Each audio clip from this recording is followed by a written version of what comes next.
Professor Medema, what are you doing every day in your everyday job? Hi, yes. I am a professor in bioinformatics, which means that we look at the information of life. So we look into the DNA information that basically encodes all of the molecular complexity of life.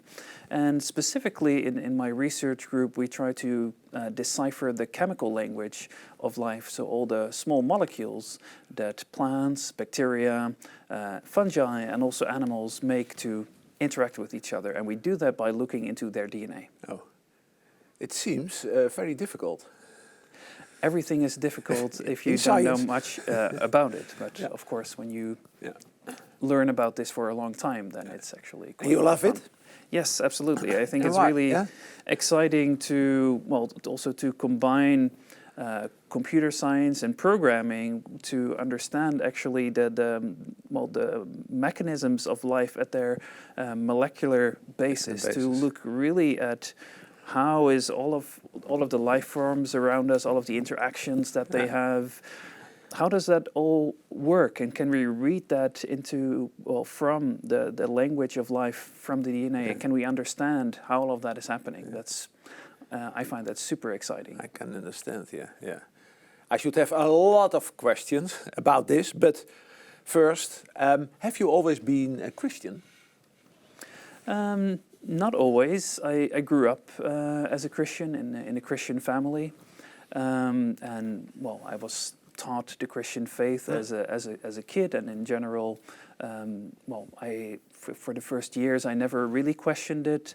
But when I grew up, at some point I asked myself, is this also what I really believe? Is this also something that I really believe myself, instead of just kind of believing what my parents believed? And for a time when I was a student, I actually let go of that belief more or less entirely, because there were so many questions that... Questions from science? Partially. Or life experience? Partially. So one scientific question that I had been grappling with ever since I was in secondary school is how to reconcile a scientific view of the world, for example, looking at evolution and how the biological universe came together. How can that be reconciled with what I've always been taught about the the main Bible? question of this program, how can you reconcile science and religion? And you were 12 years old. No, I think that question really came to me more or less when I was like 15, 16 years old. Yeah, pretty young. Yeah. And how did you get the answers? Well, it took some time, I have to say. So I did like a small research project in secondary school on the evolution of complexity. And actually that also drove me to study biology in the end. I had actually signed up to do business management in college.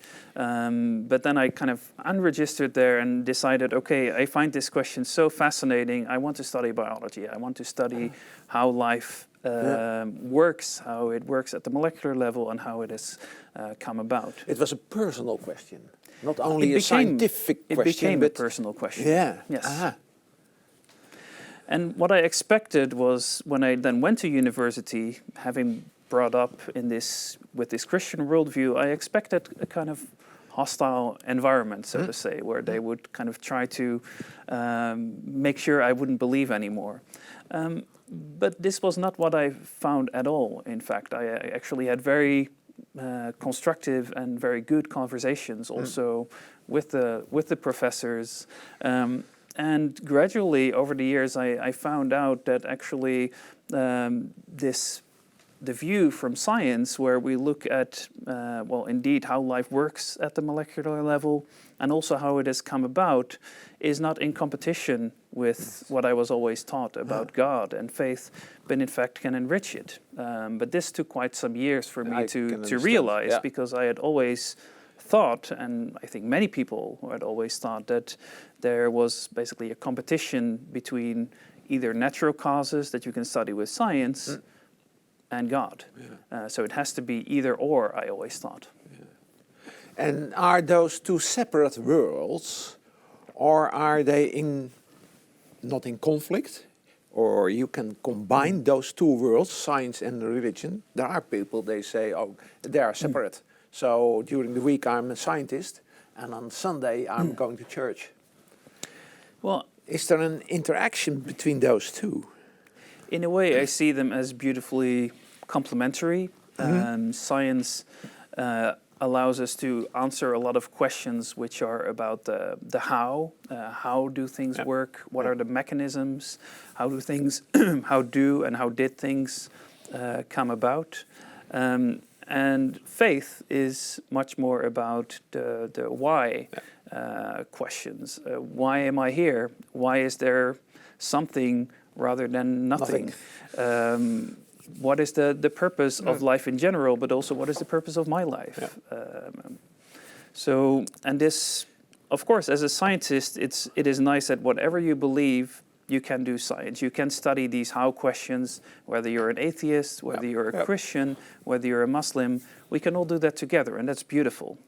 At the same time, I think if life would only be about that part, then it would be rather poor, because it would lack any larger concepts, any larger frameworks, and things like beauty, love, etc. were just molecules. If you would basically just look at that part where science can tell you something about, I think, it would be rather depressing in my view.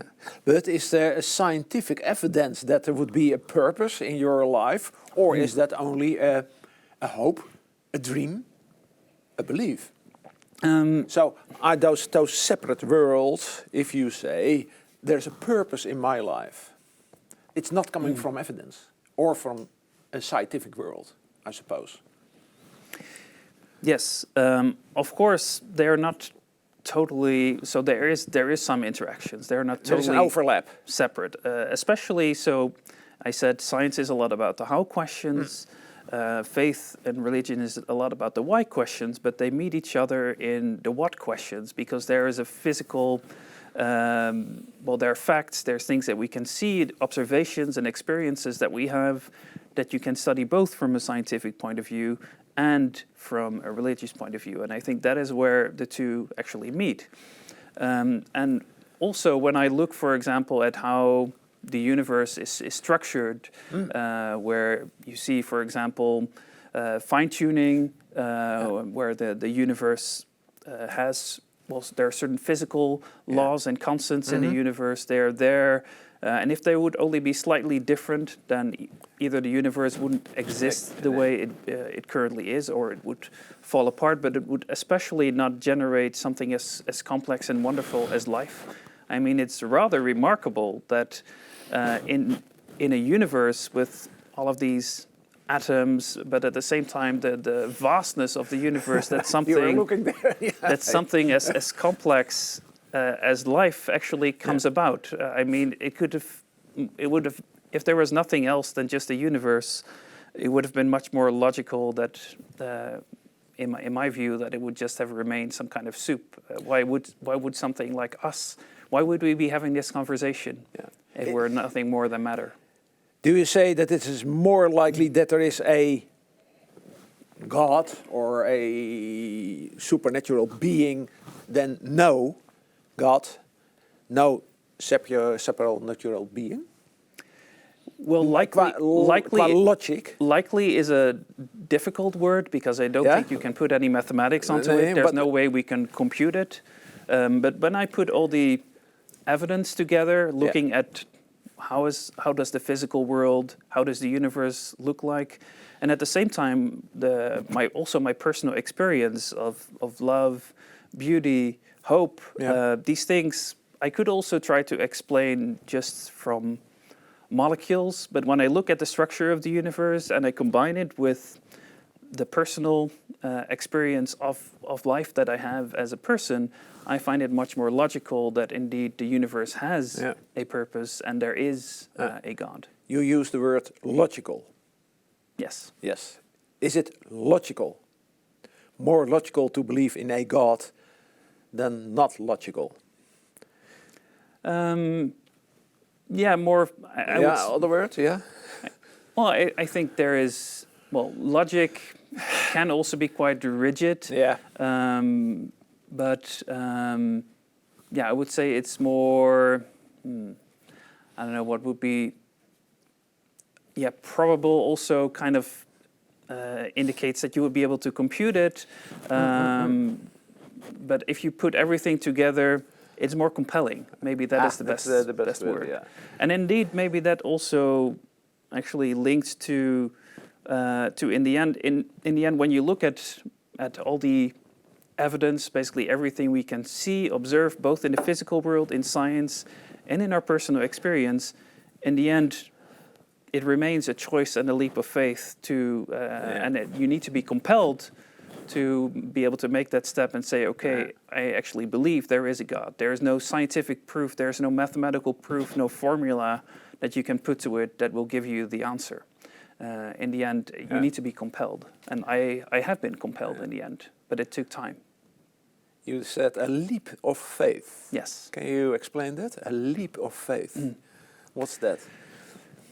Yeah, in a way, there's all this evidence, for example, from fine-tuning of the universe, and even atheists like Richard Dawkins will admit that. They will admit that this is very hard to explain from let's say physical or scientific facts. Why this is the way it is, but in the end, there is a point until which like science and rational thinking can bring you, but there will never be scientific evidence that kind of gives hard proof that there is a God. So there is like this gap that you need to cross to be able to actually believe. And I think and that has been my experience, the only way of knowing whether that belief makes sense has been for me to try it, to actually try believing it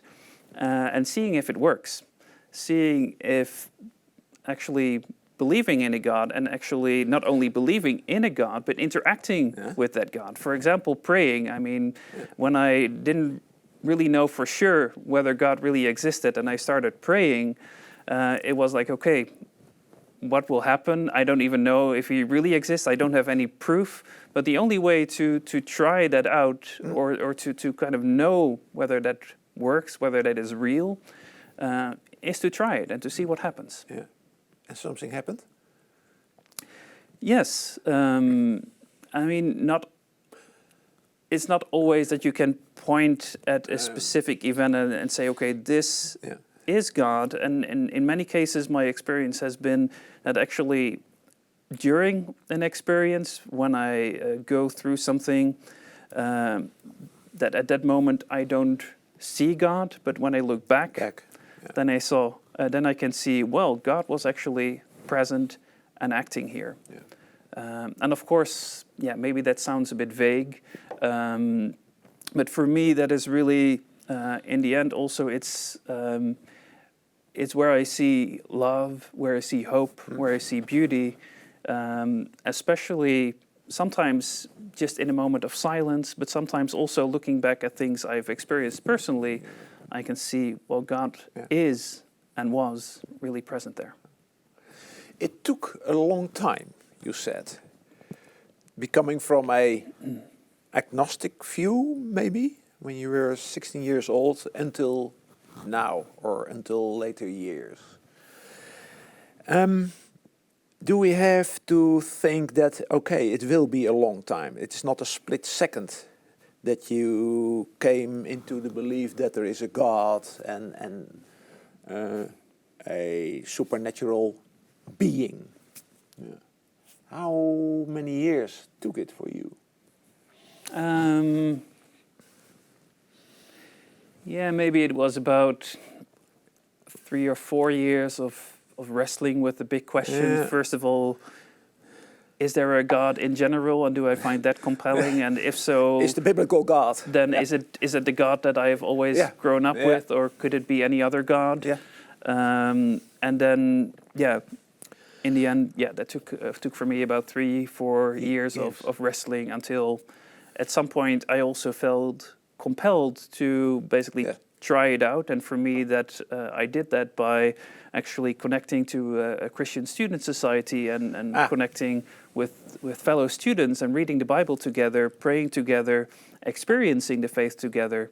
And for me, that also involved moving from one university to another university, even which was partially because it was scientifically and for my career interesting, but also because my life had been so full. I kind of needed a clean slate to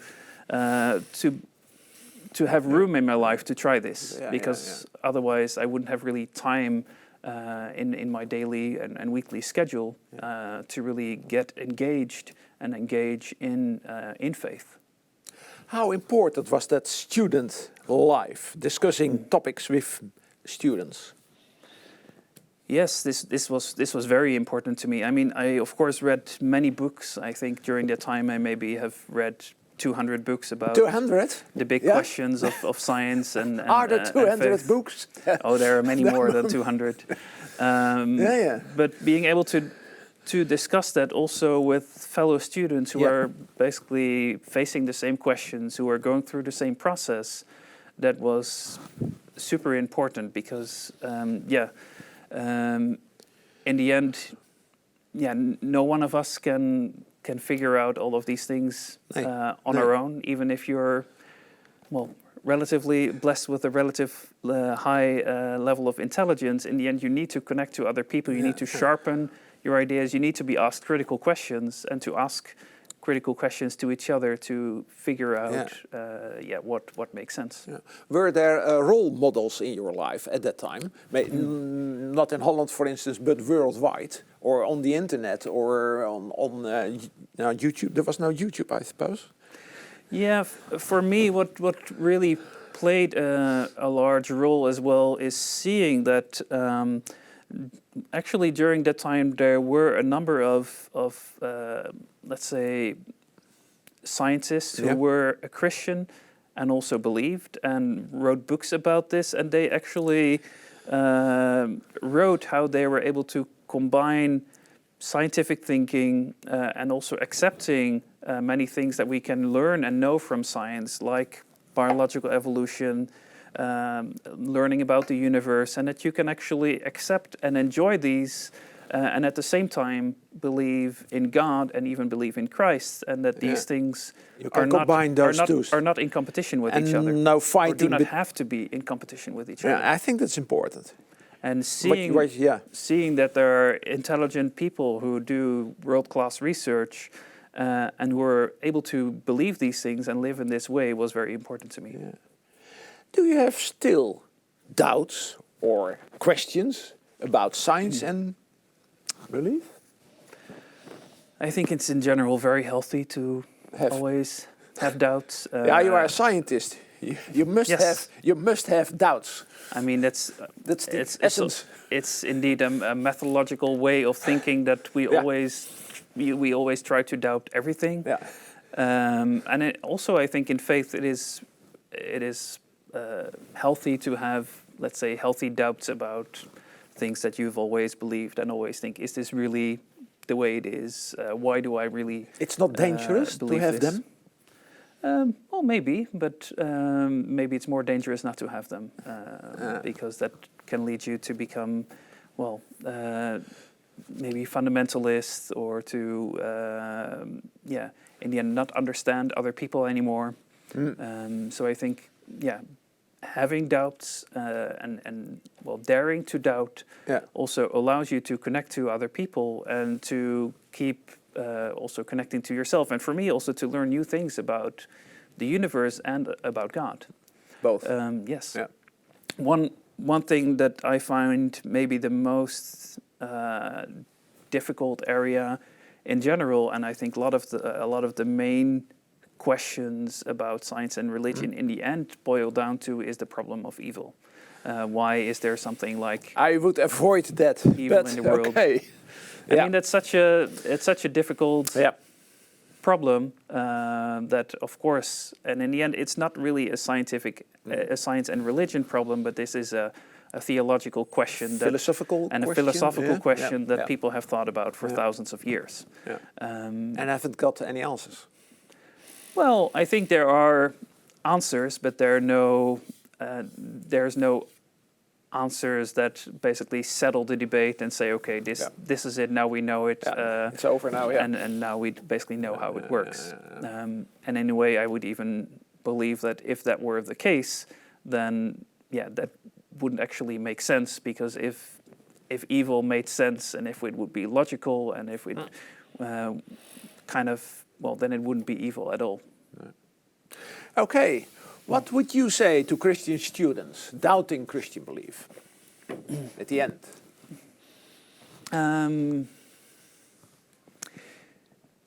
Yes, good question.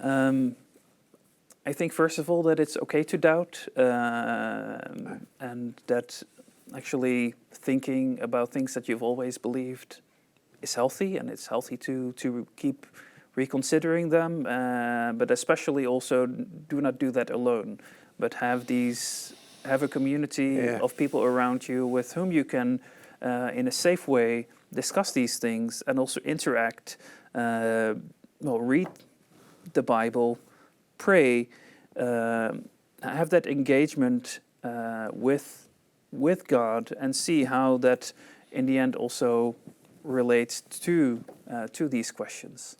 I think there's many difficult questions in this world, and not all of them we will be able to answer in our lifetime. And even not even as a single individual, but also not as humanity altogether. Even with billions of people together, there are some questions that that are basically too big for us. And in a way, maybe that's okay. You can live with the fact that not all the questions are solved, or that you don't have any questions. A philosophical question, not in your scientific world. Yeah, I've learned to live with that, and I think in the end you have to learn to live with it, because there are things that we cannot know for certain. Yeah. And you can live with that.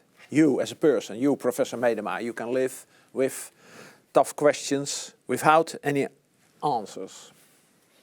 In the end, I mean, at least without any final answers. Okay, yes. I mean, it's a better answer. Yeah. It's good to have handles to these questions and ideas about what could be plausible ways of dealing with those questions. But we do not always have the final answer, because we are limited as humans. Yeah. Okay, thank you for the answers you were giving at my questions, Professor Medema. You're very welcome. For more information about science and religion, join us at, I have to read it, good, search for truth at learn with 3n.com. You can also get a private mentor and ask all those questions, and maybe you can get some answers. At search for truth at learn 3n.com, and you can get a private mentor. Thank you for watching us.